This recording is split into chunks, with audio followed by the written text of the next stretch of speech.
आज हम जा रहे हैं पचमढ़ी और इस वक्त मैं पिपरिया रेलवे स्टेशन में आ चुका हूँ।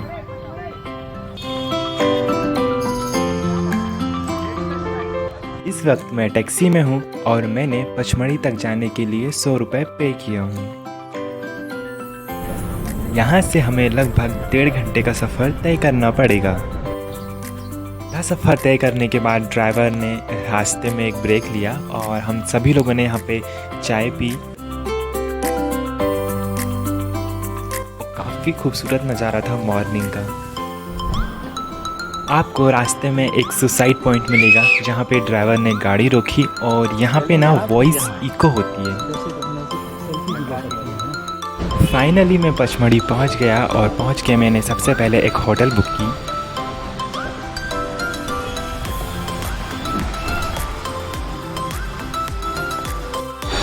इस वक्त मैं गांधी चौक में हूँ, पचमढ़ी का गांधी चौक। और यदि आप आ रहे हो और आपको प्लान है कि होटल बुक करना है तो आप होटल बुक कर सकते हो यहाँ पे। मैं इस वक्त होटल मिगनैनी पे रुका हूँ जिसका रीज़नेबल प्राइस है 1000 रुपये। अभी ऑफ सीज़न चल रहा है तो 1000 रुपये है, लेकिन अगर आप सीज़न में आओगे तो आपको 2000-3000 रुपये पे करना पड़ सकता है। तो आप इस लोकेशन पर आ सकते हो। पचमढ़ी घूमने के लिए हमने जिप्सी बुक किया जिसकी कॉस्ट अराउंड हमें 2100 रुपये पड़ी। इसमें हम आज पचमढ़ी की 5 जगहों को कवर करेंगे। यहाँ से आज का हमारा सफ़र शुरू हो चुका है और हम सभी लोग काफ़ी खुश हैं। आने वाले एडवेंचर के लिए नई चीज़ें देखने को मिलने वाली है, काफ़ी खूबसूरत जगह। उससे पहले हम नाश्ता करने जा रहे हैं और यहाँ पे आपको समोसे, पोहे, जलेबी के अलावा शायद सुबह कुछ ना मिले, तो आपको इन्हीं से काम चलाना पड़ेगा। हमारे साथ एक फैमिली भी है जिन्होंने हमें ज्वाइन किया है और अब हम लोग निकल चुके हैं आगे की सफ़र में।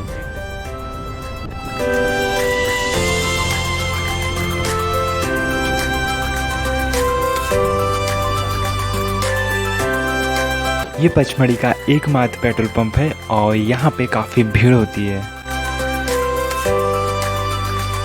निकल चुके हैं पहले पॉइंट की तरफ और सामने नीलगिरी के पेड़ दिखाई दे रहे हैं और रोड काफ़ी कच्ची है। नाइट में ही बरसात हुई थी तो काफ़ी गड्ढे भी है और पानी भी भरा हुआ है, तो प्लीज़ आप गाड़ी को टाइट पकड़ के बैठें। फाइनली हम लोग हांडीखो पहुंच चुके हैं और यहाँ पे आपको खाने पीने की चीज़ें मिल सकती है, लेकिन काफ़ी महंगा होता है, तो आप अपने साथ पानी की बोतल ज़रूर लाइए। लोगों का कहना है कि ये बर्तन की तरह दिखाई देता है, इसलिए इसका नाम हांडीखो रखा गया है। इससे पहले अंधीखो भी कहा जाता है और कुछ लोगों का कहना भी है कि यहाँ पे भगवान शिव और राक्षस तक्षनाग के बीच युद्ध हुआ था और भगवान शिव ने उसे मार के यहाँ पे फेंक दिया था, तो इसे हांडीखो कहा जाता है। इसके बहुत सारे कहानियाँ हैं, बट आप नज़ारे का लुत्फ़ उठाइए, काफ़ी अद्भुत दृश्य है। इसकी गहराई 300 फुट है और चारों तरफ मधुमक्खियों के छत्ते लगे हुए हैं।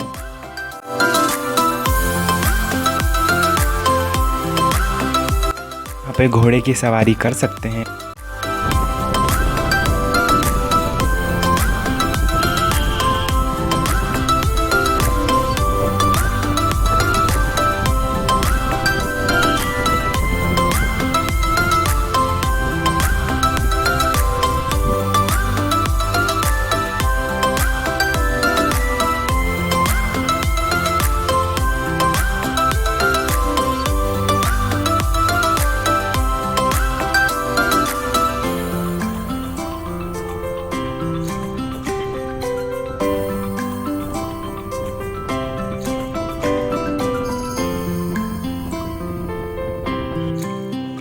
फाइनली हम लोग मठ आ चुके हैं। यहाँ से हमें गुप्त महादेव, बड़ा महादेव के दर्शन होंगे और यहाँ से हम जोड़ागढ़ की ट्रैकिंग कर सकते हैं। ये लंबाई लगभग यहाँ से 4 किलोमीटर पड़ेगी। यहाँ पे आपको दुकानें मिल जाएगी, लेकिन ये काफ़ी महंगा देते हैं, तो आप पानी की बोतलें और कुछ नाश्ता मार्केट से पैक करा के ला सकते हैं।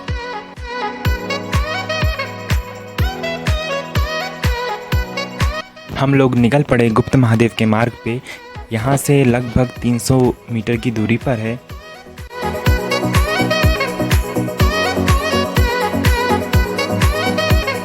हमें एक भैया मिले जो रामकंद बेच रहे थे। उन्होंने बताया कि भगवान श्री राम इन्हें खाया करते थे और इससे बहुत सी पेट की प्रॉब्लम सॉल्व हो जाती है, तो आप ट्राई कर सकते हैं। काफ़ी स्वादिष्ट स्वाद है इसका। फिर हम थोड़ी दूर और चलने के बाद एक लेडीज़ से मिले जो कि अमरक बेच रही थी, और अमरक का स्वाद खट्टा मीठा होता है। वो मसाले डाल के उस पर आपको मिलेगा और मसाले से उसका स्वाद काफ़ी अच्छा हो जाता है, तो आप वो भी ट्राई कर सकते हैं।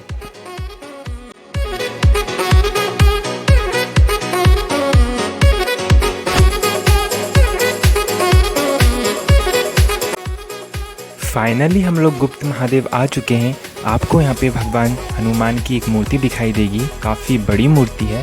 उसके साइड से आपको गुफा में एंटर करना है। गुफा काफ़ी प्राचीन है और वहाँ पे साफ शब्दों में लिखा है कि आप 8 लोग अंदर जाइए और फोटोग्राफी करना, वीडियोग्राफी करना सख्त मना है। लेकिन मेरा मानना है कि आप 4 लोग ही एंटर करें। काफ़ी सक्रिय जगह है, चारों तरफ से पानी रिसता रहता है और आपको काफ़ी ठंड का अनुभव होगा। काफ़ी मज़ेदार है।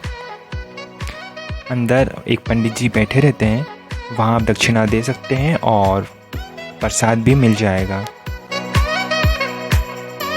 प्लीज़ आप लोग एक साथ बहुत सारे मत जाना, अंदर आप फंस जाओगे। और जो बहुत हेल्दी है वो बिल्कुल भी इस गुफा के अंदर एंटर ना करें।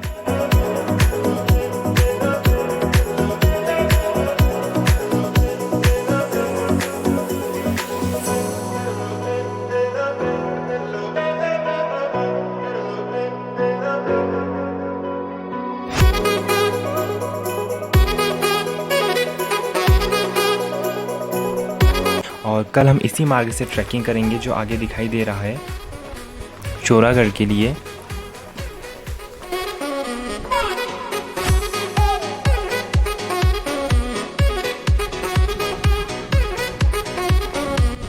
उसी मार्ग से वापस आने के बाद आपको बड़ा महादेव का मंदिर मिलेगा। वो यहाँ से लगभग 300 मीटर दूरी पे है और वो भी काफ़ी प्राचीन मंदिर है। आपको जाते वक्त एक बड़ा बरगद का पेड़ मिलेगा। काफ़ी ठंडी ठंडी हवा चलती है, मौसम बेहतरीन है। बरसात का टाइम है तो मौसम काफ़ी बढ़िया होता है। आप पचमढ़ी का प्लान बना रहे हैं तो कभी बरसात में ज़रूर आइएगा। काफ़ी मनमोहक दृश्य मिलते हैं आपको देखने को। जगह जगह पे आपको झरने दिखाई मिलेंगे। यहाँ पे बहुत सी दुकानें हैं जहाँ से आप प्रसाद ले सकते हैं भगवान को चढ़ाने के लिए। और फिर आगे चल के आपको जूते चप्पल रखने के लिए एक जगह दी गई है जहाँ पे आप अपने जूते चप्पल रख सकते हैं।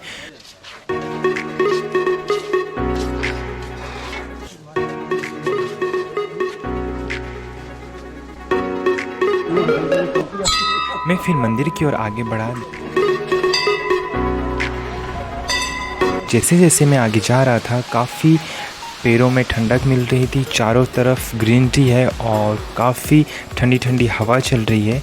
हाँ, यहाँ पे बंदर बहुत ज़्यादा होते हैं। आपके हाथ में यदि कुछ भी खाने का सामान है तो प्लीज़ उसे बैग में रख लीजिए। और जब बंदर हो तो सामने फ़ोन, कैमरे कुछ भी नहीं निकालना। उन्हें लगता है कि वो सब खाने की चीज़ें हैं तो वो आपसे झपट लेते हैं। तो फिर हम आगे बढ़ते हैं मंदिर की तरफ। आपको सबसे पहले गणपति जी की मूर्ति और भगवान हनुमान जी की मूर्ति मिलेगी और फिर उसके बाद एक गुफा का एंट्रेंस है जहाँ पे एक कुंड बना हुआ है गुफा के अंदर। और गुफा में पानी रिसता रहता है, बूंद बूंद आपको आवाज़ आएगी। और कुंड में काफ़ी ठंडा पानी भरा हुआ है। तो आप पहुंचते ही आपको एक शांति का अनुभव होगा, बहुत ज़्यादा सुकून मिलने वाला है। और यहाँ भी फ़ोटोग्राफ़ी करना बिल्कुल भी मना है, तो आप यहाँ फ़ोटोग्राफ़ी नहीं कर सकते हैं। लेकिन आप कुछ देर ठहरिए, अंदर आपको बहुत ज़्यादा शांति मिलेगी, एक सुकून मिलता है, आपकी थकान उतर जाएगी।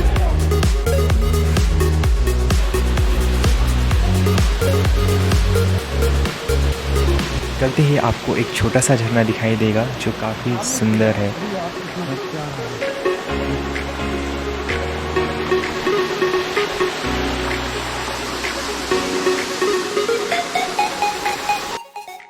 इसके बाद मैं पहुंचा ग्रीन वैली पॉइंट जो काफ़ी मनोरम है। आप यहाँ खड़े होकर कुछ देर ग्रीनरी का लुत्फ़ उठा सकते हैं।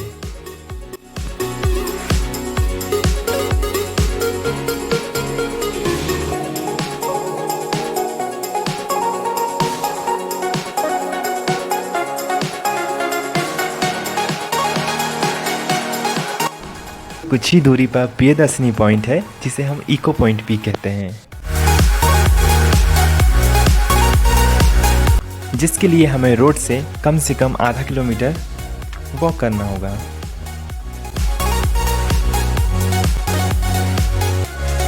दोपहर का वक्त हो रहा था, काफ़ी उमस भरा दिन था और हम काफ़ी थक चुके थे, तो हमने रास्ते की शॉप से नींबू पानी पिया जिसकी कॉस्ट पर गिलास 30 रुपये थी।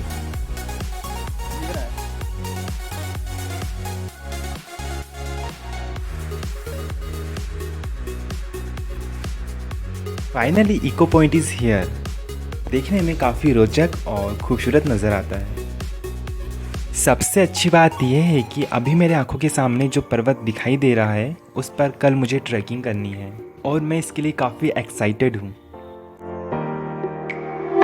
वैसे मैं कहना चाहता हूँ, हम लोग इतने जगह पे घूम के आए हैं, वहाँ कहीं पर भी सावधानी का बोर्ड नहीं लगा हुआ था। यहाँ ख़ास तौर पर लगा हुआ है, बच्चों को ज़्यादा नज़दीक ना जाने दें।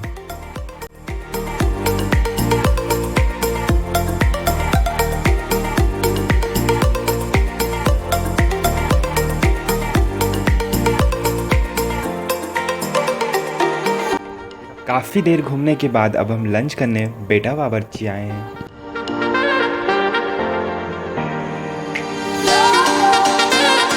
यहाँ पे गणपति जी की स्थापना हुई है। यहाँ की छत और दीवारें बांस से डेकोरेट की गई है जिसकी वजह से काफ़ी ठंडक महसूस हो रही है।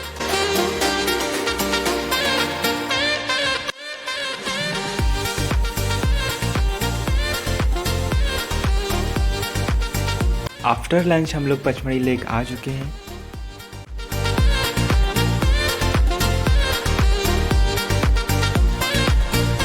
यहाँ पर बोटिंग और जिप लाइनिंग के मज़े लिए जा सकते हैं। फाइनली हमारी आज की लास्ट डेस्टिनेशन जटाशंकर गुफा हम आ चुके हैं। ये चारों तरफ से छोटे पहाड़ों से घिरा हुआ है और काफ़ी आकर्षक दिखाई देता है।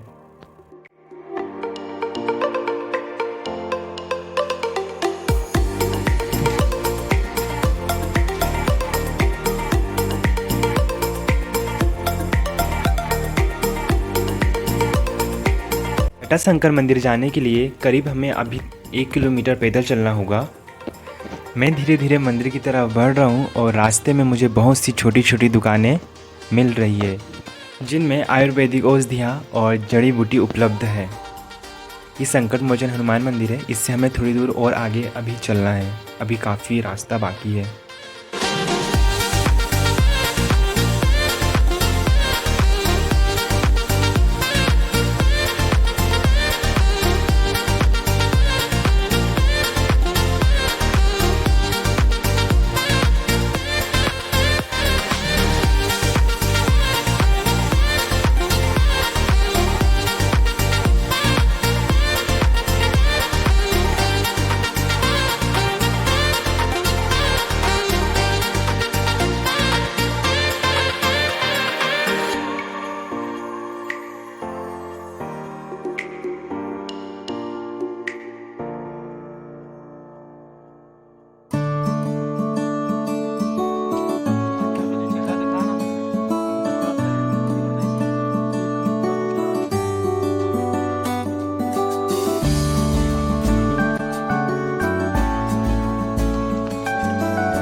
यहाँ से सीढ़ियाँ शुरू होती है जो जटाशंकर तक जाती है।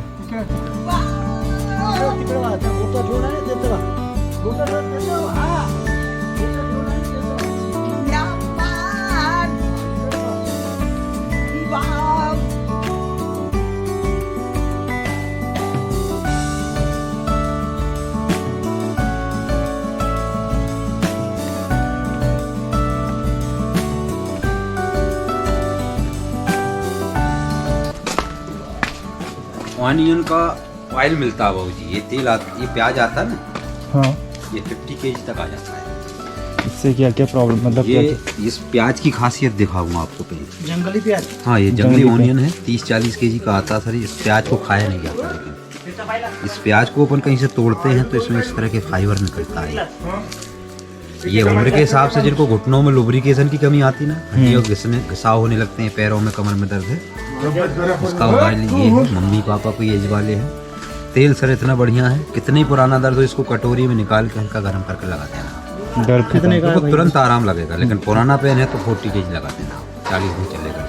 कितने दिन का 40 दिन चल जाएगा आराम से। अच्छा, आपके घर में किसी को सर में दर्द तो नहीं रहता? माइग्रेन, छींकें आती हों धूल में जाने से, साइनस हो या कोई खराटे मारता हो अपने घर में?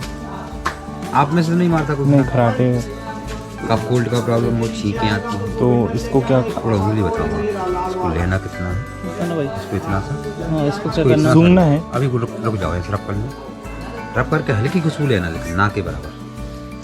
जब यहाँ सूंघोगे ना पूरी नसें खोलते हो जाएगा, पूरी ब्लॉक नसें खोलता है। सर्दी, सर दर्द, माइग्रेन, साइनस, छींकें और खराटे, इसको स्मेल करना, नाक में डालने की जरूरत नहीं। ये जंगली लहसुन आता है यहाँ एक कली का, उसका रस दीजिए। लेकिन एक बार ही हुआ, उसके बाद एक बार में काम हो जाता है। कब तक सुनना है? मैंने काफ़ी देर तक इन भाई साहब से चर्चा की, जिससे मुझे काफ़ी जानकारी प्राप्त हुई यहाँ की जड़ी बूटी और औषधियों के बारे में। इन दोनों पहाड़ियों के बीच में जटाशंकर है। ये जगह देखने में काफ़ी खूबसूरत है। अब तक देखी गई मेरी सारी जगहों में सबसे खूबसूरत मुझे यही जगह लगी।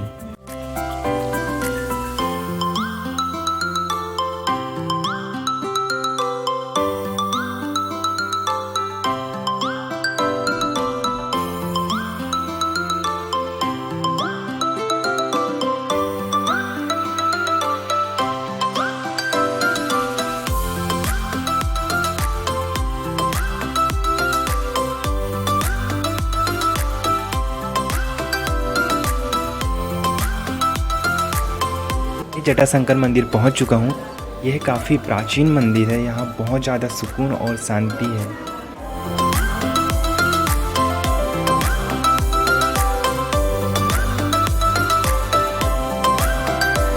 ये ऐतिहासिक मंदिर वास्तविक मंदिर की परिभाषा को परिभाषित करता है।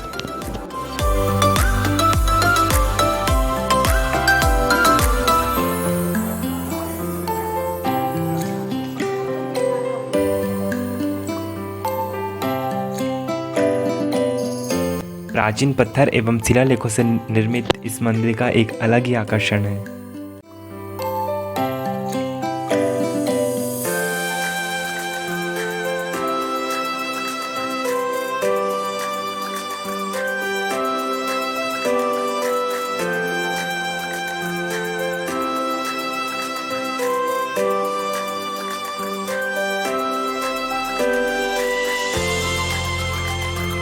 यहाँ एक सतत जलधारा बहती है, जिससे भगवान जटाशंकर का जल अभिषेक निरंतर होते रहता है। ऐसा माना जाता है यहाँ के पानी से स्नान करने से सारी बीमारियाँ दूर हो जाती है। यहाँ पर आने वाले सभी भक्तगण कुंड के पानी में स्नान करते हैं। वैसे मैंने तो नहीं नहाया है, बट पैरों में पानी पड़ते ही सारी थकान निकल चुकी है।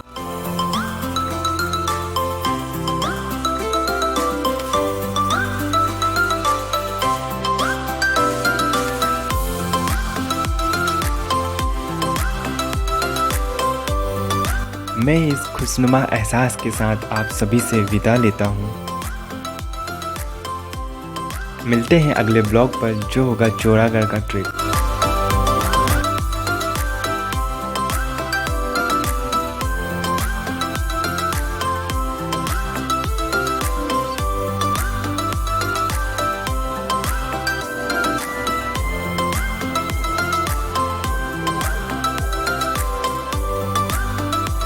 जब तक के लिए टेक केयर, बाय बाय।